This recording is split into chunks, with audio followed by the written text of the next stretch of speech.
welcome to Eduretics, where we make high school life simple. I'm Mariam, and in this video we are going to solve some questions about nonlinear functions in the advanced math section in the SATs.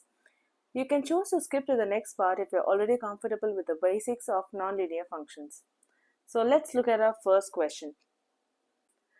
Scientists recorded data about the ocean water levels at a certain location over a period of 6 hours. The graph shown models the data where y is equal to 0 represents the sea level. Which table gives the value of x and their corresponding values of y based on the model? So let's see our options here. Every option has only 3 points. So all I have to do is find those 3 points and choose my correct answer.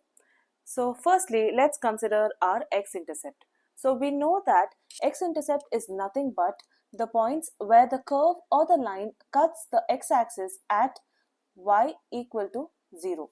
Now let's consider our graph here.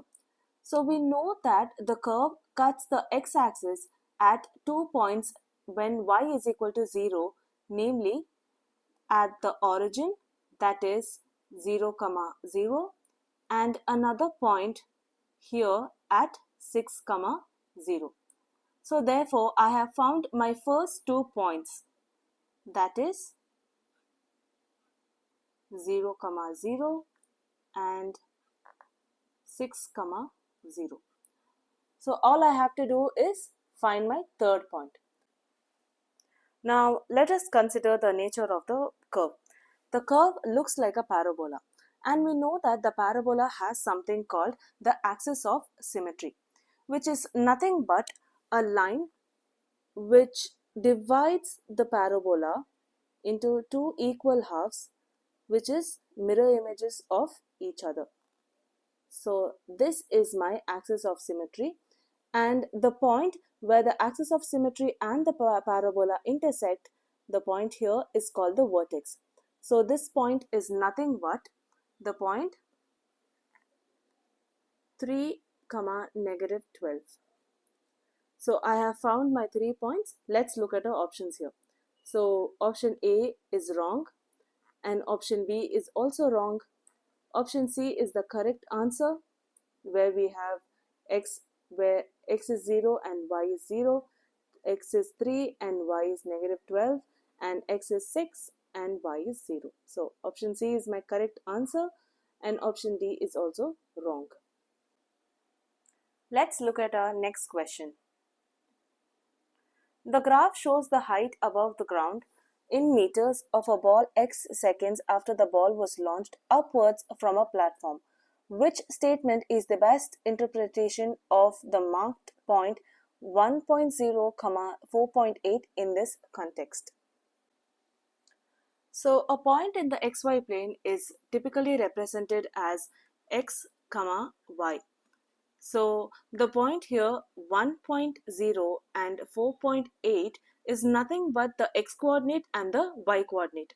So therefore we know that the coordinate 1.0 is nothing but the seconds in the x-axis and 4.8 is nothing but the height above the ground, that is in meters, in the y-axis. Therefore, the point 1.0, 4.8 is nothing but the height reached after 1 second. So my only logical explanation here is my option A, which states that 1.0 second after being launched, the ball's height above the ground is 4.8 meters. The rest of the option does not comply with the regulations set by the graph here. Therefore, these options are wrong. So let's move on to our next question.